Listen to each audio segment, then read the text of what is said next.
نبی زندہ ہیں؟ کیا ہمارے نبی زندہ ہیں؟ تو اس کا جواب یہ ہے کہ بے شک ہمارے نبی زندہ ہیں، اللہ کی دی ہوئی طاقت سے زندہ ہے۔ قرآن میں تو یہ آیا وَلَا تَقُولُوا لِمَن يُقْتَلُ فِي سَبِيلِ اللَّهِ أَمْوَاتٌ بَلْ أَحْيَاءٌ وَلَٰكِن لَّا تَشْعُرُونَ، اور دوسری جگہ آیا بَلْ أَحْيَاءٌ عِندَ رَبِّهِمْ يُرْزَقُونَ، تمہیں ان کی زندگی کا شعور نہیں، وہ زندہ ہے۔ اور دوسری آیت میں آیا کہ تمہیں ان کی زندگی کا شعور نہیں، اللہ کے یہاں سے انہیں روزی ملتی ہے، رزق ملتا ہے، ٹھیک ہے؟ تو جب اللہ کے رسول کے شہید زندہ ہیں، اللہ کے رسول کی امت کے جب شہید زندہ ہیں، تو رسول برحق رحمت للعالمین سردار انبیاء کونین کے تاجدار آمنہ کے لال حضرت محمد مصطفیٰ صلی اللہ تعالیٰ علیہ وسلم بھی زندہ ہے اپنی، اور ہمارے نبی کے علاوہ جتنے بھی انبیاء و مرسلین ہیں وہ بھی زندہ ہیں۔ ایسا نہیں کہ ہمارے نبی زندہ ہیں، تمام نبی تمام رسول اپنی اپنی قبروں میں کیا ہے؟ زندہ ہیں۔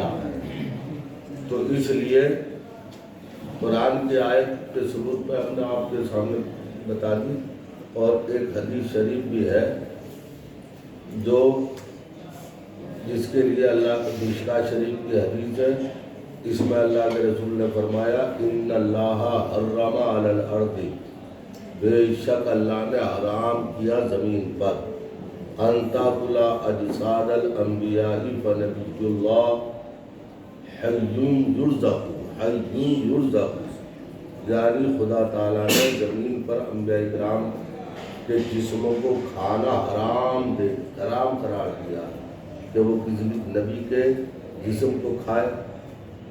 عام لوگوں کے جسم تو گل جاتے ہیں، قبریں کھودتے ہیں، کتنی ہڈیاں نکلتی ہیں، لیکن انبیاء و مرسلین کے جسم مبارک جو ہے انہیں زمین نہیں کھاتی ہے، شہداء کے جسموں کو زمین نہیں کھاتی ہے، بلکہ عام بعض بات جو اسے دنیا میں معلوم ہی نہیں ہے کہ میں اللہ کا قریبی بندہ ہوں، لیکن اللہ کے نزدیک وہ جو ہے اللہ کا دوست ہے، اللہ کا ولی ہے، ان کی قبروں کو بھی، ان کی قبریں بھی ان کے جسموں کو نہیں کھاتی ہے۔ سینکڑوں سالوں کے بعد بھی اگر تربت کھل جاتی ہے تو ان کی قبر وہ اور ان کے لاشیں اپنی تربت میں کفن کے سلامت نکلتے۔ ابھی ایک گاؤں میں ایک قبر بارش کے موسم میں کھل گئی تھی رامپور ضلع میں، تو اس میں جو مطلب یہ جب قبر کھل گئی، مٹی ہٹ گئی، تختہ تھا، جسموں میں سے جو دیکھا تو جسم کے ساتھ کفن بھی ایسے ہی رکھا ہوا ہے جیسے آج ہی نہ رکھا گیا۔ سبحان اللہ۔ تو جب عام رسول پاک کے امتیوں کا یہ عالم ہے تو پھر سردار انبیاء کا عالم کیا ہوگا؟ اس لیے ان کی قبروں کو وہ اپنی قبروں، ان کے قبروں کی جو مٹی ہے انبیاء کرام کے جسموں کو نہیں کھاتی ہے، جسموں کو کھانا مٹی کے لیے حرام قرار دیا کہ مٹی یہ زمین آسمان کس کے قبضے میں؟ اللہ کے قبضے میں ہے نا۔ تو اللہ نے حکم دیا زمین کو کہ میرے جو نبی ہیں، رسول ہیں، یہ جو میرے قریب بن گیا، اللہ جسے چاہتا اسے محفوظ رکھتا۔ انبیاء کرام رسولان نظام جو ہیں اللہ کے محبوب بن گئے ہیں، خاص بن گئے ہیں، خاص الخاص بن گئے ہیں، اس لیے ان کی قبروں کو وہ اپنی قبروں میں زندہ ہیں، اور ان کی قبریں جو ہیں مٹی جو ہے وہ انبیاء و مرسلین کی تربتوں کو، قبروں کو، وہ جسموں کو نہیں کھاتا۔ حدیث شریف مشکات کی آپ کو سامنے رکھ دی۔ اب جو ہے سوال کیا ہے؟ سوال یہ ہے کیا ہمارے نبی زندہ ہیں؟ جواب، ہمارے نبی اور تمام انبیاء کرام اپنی اپنی تربتوں میں زندہ ہیں۔ حدیث شریف میں ہے اللہ کے رسول صلی اللہ علیہ وسلم نے ارشاد فرمایا ان اللہ حرم علی الارض، ان اللہ حرم علی الارض ان تاکل اجساد الانبیاء فنبی اللہ حی یرزق، زندہ تو ہیں بلکہ انہیں روزی بھی ملتی ہے، سبحان اللہ، انہیں روزی بھی ملتی ہے، رزق بھی ملتا ہے، اللہ تعالیٰ اپنی جانب سے انہیں رزق بھی عطا فرماتا ہے۔ تو یہ شان ہے انبیاء و مرسلین کی، جب ان کے امتی اپنے قبروں میں زندہ ہیں۔ اور بھی ایک لوگ بات ہو رہا ہے ذہن میں، عام مسلمان قبرستان میں جب جاتے ہیں تو اللہ کے رسول نے انہیں حکم دیا قبرستان جاؤ تو تم قبر والوں کو سلام کرو، السلام علیکم یا اہل القبور۔ جاگا قبرستان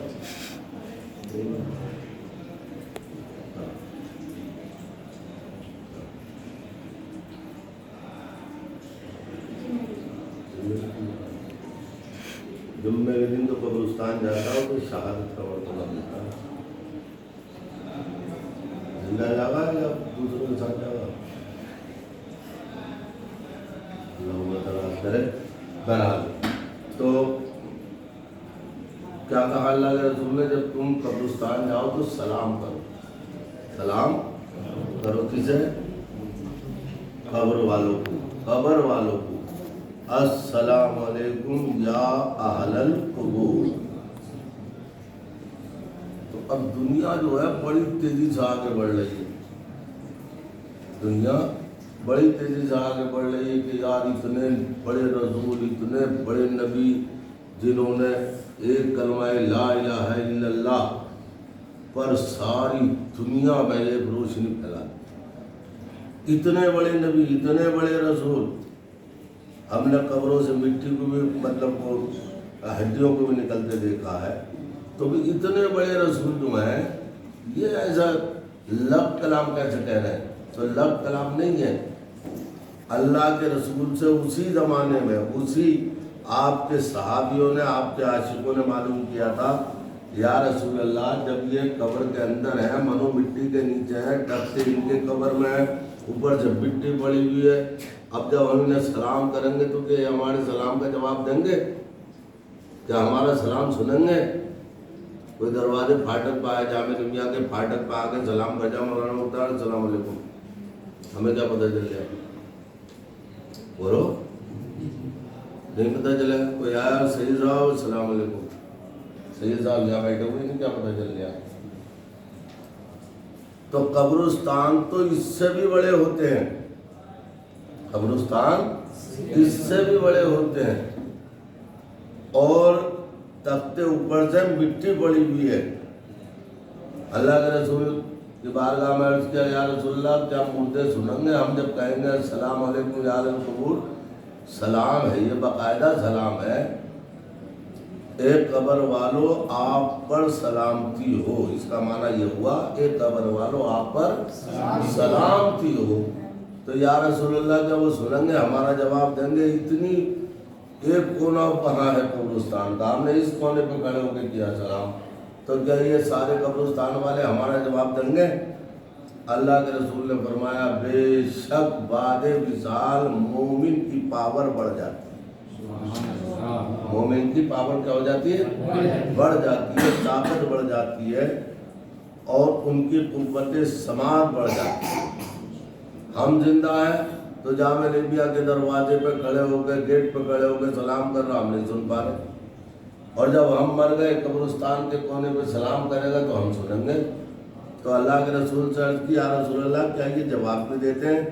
نبی آخر الزمان صلی اللہ علیہ وسلم نے ارشاد فرمایا، ہاں ہاں یہ تمہارے سلام کا جواب بھی دیتے ہیں، یہ تمہارے سلام کا جواب بھی دیتے ہیں۔ قبر پہ جب جا کے کھڑے ہو گئے تو تمہیں پہچانیں گے بھی، کسی کی دادی، کوئی اپنی دادی کے قبر پہ جا کے کھڑا ہوا تو دادی پہچانے گی، فلاں لڑکے کا لڑکا آیا ہے، پوتا، ہاتھ ہٹا لے تو سے کلیئر ہو گئے، کہتے پوتا آیا ہے، بیٹا آیا ہے، تو پہچانتے بھی ہیں۔ اسی لیے اللہ کے رسول نے فرمایا کہ ہفتے میں کم سے کم 2 دن 2 مرتبہ قبرستان جایا کرو۔ تم قبرستان جاؤ گے تو وہاں کچھ بھی تمہیں یاد نہ ہے تو الحمد شریف پڑھ دو، قل هو اللہ شریف پڑھ دو، کچھ بھی پڑھو گے تو اس کا ثواب انہیں بخشو گے تو سارے قبرستان والوں کو اس کا فیض بھی ملے گا۔ اور تو اللہ کے رسول کی بارگاہ میں اس کے یا رسول اللہ کے ہی پہچانتے بھی ہیں؟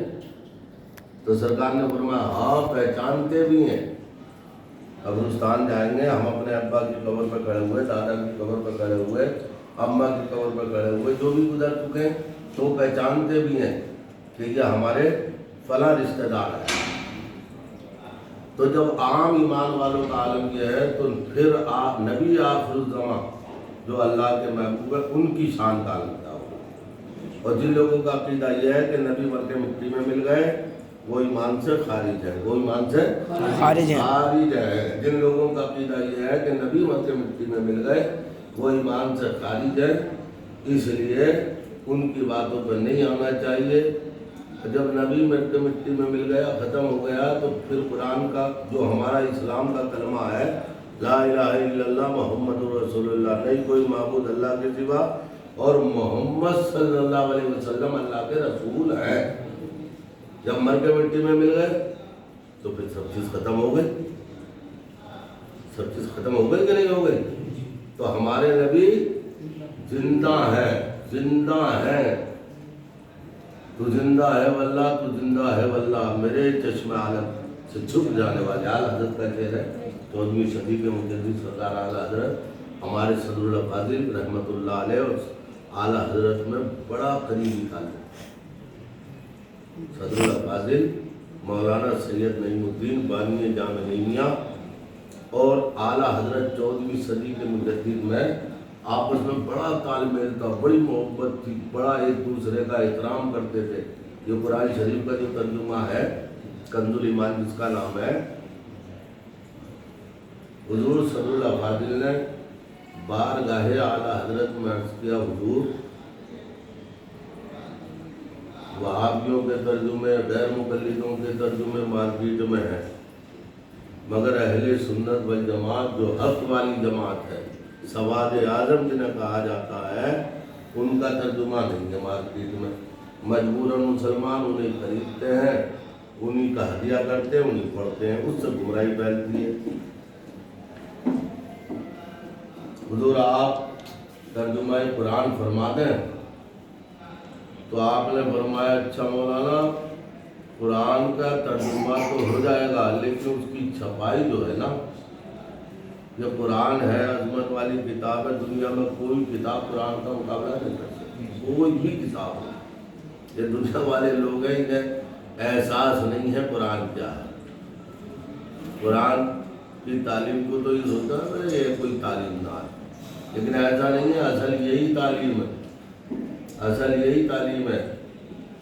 حدیث کلام رسول ہے، قرآن کلام اللہ ہے، قرآن کلام اللہ ہے، تو اس کی عظمت لا یمسہ الا المطہرون۔ قرآن شریف کو بغیر وضو کے بس چھو، جب تم پاک ہو، کپڑے پاک، جسم پاک، باوضو لا یمسہ الا المطہرون، تب تم قرآن شریف چھو، اور اگر ان حالات میں نہیں ہو تو قرآن شریف کو لا یمسہ مت چھو الا المطہرون، مگر تم پاکی کی حالت میں ہو۔ تو ہمارے صدر الافاضل رحمۃ اللہ علیہ نے اعلیٰ حضرت نے جو شرط بتائی وہ سنو، کبھی سبق کو کل بھی ہو جائے، یہ بات ذہن میں رہنی چاہیے۔ اعلیٰ حضرت نے فرمایا کہ مولانا ترجمہ تو ہو جائے گا، اس میں دو شرطیں ہیں۔ ایک شرط تو یہ ہے کہ تفسیر آپ لکھیں گے۔ اعلیٰ حضرت کی نظر میں صدر الافاضل کا اتنا بڑا مقام ہے، تفسیر مبارک جو ہے وہ آپ لکھیں گے، ترجمہ ہمارا ہوگا، تفسیر آپ کی ہوگی۔ اور دوسری شرط یہ ہے کہ چھپے گا کیسے؟ قرآن کی کتابت کے لیے باوضو اور مشرع داڑھی والے لوگ کہاں سے کھائیں گے؟ اور پلیٹوں کا جو پانی ہوگا وہ نالیوں میں جائے گا۔ کیا یار اللہ تعالیٰ نے عطا فرمایا تھا، اس کی پلیٹوں کا جو پانی ہوگا وہ نالی میں جائے گی، بہت بھی ہوگی. تو اب ان حالات میں کیسے لکھا جائے، ترجمہ کیسے کیا جائے گا؟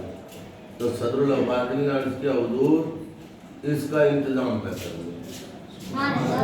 اس کا انتظام ہم کریں گے. کہا کیسے کرو گے؟ کہا حضور آپ ترجمہ لکھیے، ہم تفسیر لکھتے ہیں. تو صدر العبادی وہ جو دفتر لکھا ہوا، بورڈ لگا ہوا، وہ دفتر جامع یہ لکھا ہوا نا سب، یہ بھی اسی میں شامل ہے. اور اس کی برابر میں نیا پریس صدر العبادی لائے، نیا پریس چپائی بچی. اس زمانے میں بہت اس کا نام تھا، اس پریس کا نام تھا. نیا پریس لے گئے اور پورے ہندوستان بھر میں سے کاتب لکھنے والے ان لوگوں کو تلاش کیا جن کی داڑھیاں تھیں، اور ان سے شرط رکھی کہ آپ جو ہے باوضو ہو کے کتابت کریں گے، جسم بھی پاک، کپڑے بھی پاک اور باوضو. اگر یہ شرط منظور ہو تو چلیے ہمارے جامع نمیہ میں. تو اس ہر دور میں اللہ والے اچھے اچھے لوگ ہر دور میں ہوتے ہیں، ایسا نہیں ہے کہ اس دور میں بھی ہوں گے. آ گئے، پوری ٹیم آئی. اب پلیٹوں کا جو پانی تھا اس کا کیا کیا جائے گا؟ نالی ہو جائے گا. صدر العبادی نے یہ جہاں نہیں لگ رہا وہ کنواں تھا اب تک، جہاں جامع کا ایک پیڑ کھڑا ہوا تھا، ہم نے دیکھا جس دور میں ہم پڑھتے تھے، تو وہ کنواں اب تک تھا. ایک کنواں کھدوایا اور جو پلیٹوں کا پانی تھا اس کنویں میں ڈلوایا تاکہ نالی میں نہ بہے کسی کے گندے، کیونکہ قرآن شریف کا پانی ہے نا یہ. تو صدر العبادی نے قرآن شریف کی عظمت بھی بتائی اور انتظام کیا، اہتمام بھی کیا. اور ترجمہ قرآن اعلیٰ حضرت نے فرمایا، تفسیر قرآن صدر العبادی نے. آج پوری دنیا میں ترجمہ قرآن کنز الایمان بنام خزائن العرفان الحمدللہ پوری دنیا میں موجود ہے. تو یہ حضرت مولانا سید نعیم الدین مراد آبادی رحمۃ اللہ علیہ کا فیضان ہے. جنہوں نے یہ مدرسہ قائم کیا ان کا فیضان ہے. اور میں جب بریلی میں جاتا ہوں تدریس کرنے تو میں سناتا ہوں. 16 تاریخ میں پھر جلسہ 16 دن میں میں جب بھی جاتا ہوں بریلی خاص میں شہر میں، تو میں صدر العبادی اور اعلیٰ حضرت کا جو تعلق ہے وہ میں بیان کرتا ہوں. تو